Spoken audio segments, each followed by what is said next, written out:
Hi, I'm Rosa. I'm Max, and this is Quays Newsround.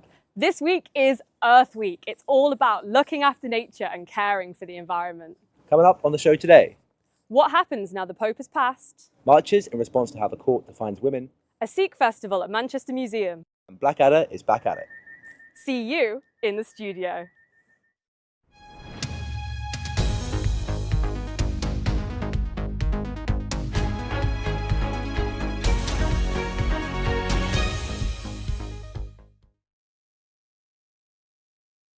So, Pope Francis, leader of the Catholic Church, died this Monday. World leaders have paid tribute to the Pope, with King Charles saying that the Pope would be remembered for his compassion. His funeral will be this Saturday. With the death of a Pope comes choosing another. How that happens is both old and interesting. This happens through a process called the conclave, and it's been used since 1271. High-ranking Catholic priests called cardinals come from all over the world to the Vatican in Rome. They vote for who they want to be the Pope and can't leave until they reach a 2/3 majority. During this process, they're cut off from the world outside and they can't use phones or use the internet at all. We will know if there's a new Pope when smoke comes through the chimney with crowds of Catholics who can see from the square in the Vatican. If there's black smoke, that means that they've voted but not reached a majority, whereas if the smoke is white, a new Pope has been chosen.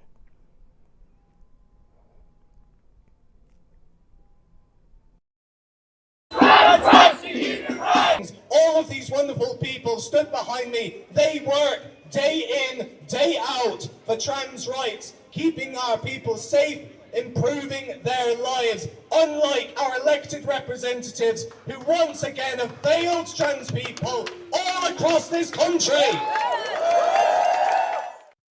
People across the UK have been making their voices heard after a big decision from the Supreme Court. Judges ruled that in the Equality Act, the word woman means biological sex, not gender identity. Prime Minister Keir Starmer said it brings clarity to the law, and the court said that trans people are protected from discrimination.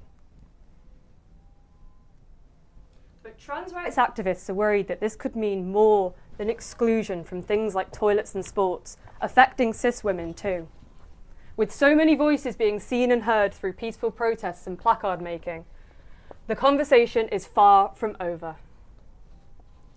Now, Rochdale is below the national average for both healthy life and life expectancy.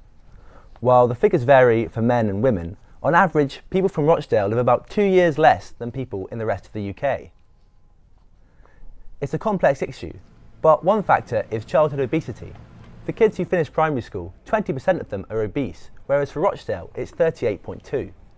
We spoke to Jamie Ford, a local personal trainer, who has been into schools to try and tackle the problem.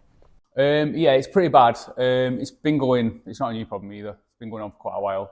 I think it's that sort of combination and cauldron of sort of being a high poverty area and then education in the area is known to be pretty bad as well. So it's a failure on sort of many parts, I'd say. It's a parent's responsibility to look after their own children at the end of the day, and that's the brutal, sort of hard truth. Now, Sikhs from across the UK came together for the festival of Vaisakhi last week. This event celebrates the founding of the Khalsa, the Sikh community, in 1699. Celebrations were held at Manchester Museum on Saturday. There was a special demonstration of the Sikh martial art Gatka in the square, and there were lots of stalls inside where people could ask questions about religion. And in case that all made you peckish, there was a free vegetarian meal called a langar. I tried it and I can say it was delicious. I also spoke to Baba Singh from the Sikh charity Everything's 13 about how the day went. Today's been amazing so far. We've still got a lot of the day to go, but it's been amazing talking to people from so many different backgrounds. Today I've spoken to families from Switzerland, Denmark, China. So many different people have come to Manchester today just to visit the museum, and they've taken away teachings about Vaisakhi and about Sikh teachings and who Sikhs are.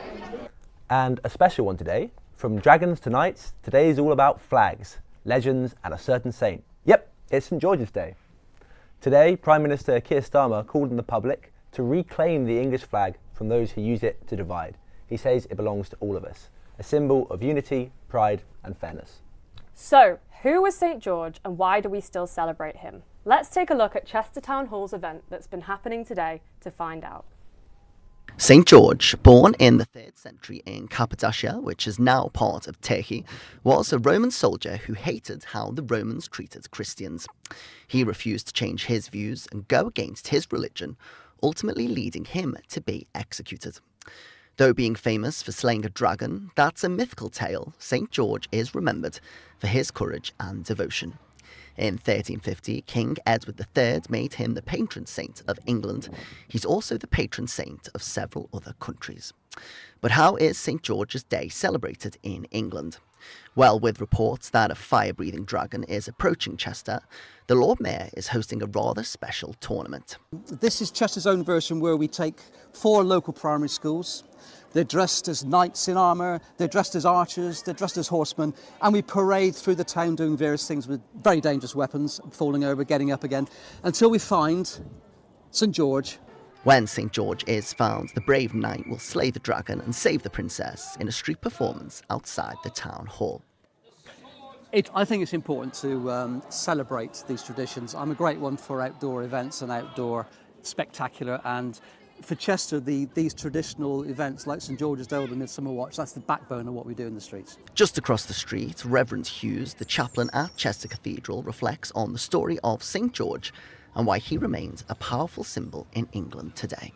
I suppose because he was a Christian martyr and that he stood up for what he believed in a very difficult time, that's an example that we can all live by, in the fact that our faith is going to be costly. It's not always going to be an easy journey, but through faith in Christ we can overcome that. I will be doing the Eucharist here, and we will be mentioning St. George's Day and the example that he gave us, and ongoing examples down the lines of history that have sort of helped us to develop our faith, and also to develop our trust in God, who is over all things.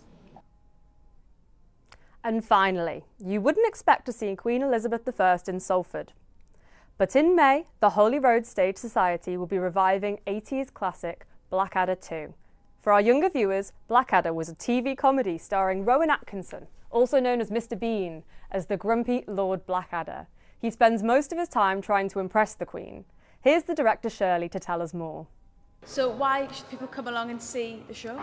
Because the cast have all worked so hard, and they've got, it does help because you can watch the episodes on the videos and that, but they've all got the characters down to a T and worked so hard. It'd be a shame if people don't come and see it. So what date is it on if people want to come and see the show? It's on the 16th, 17th and 18th of May.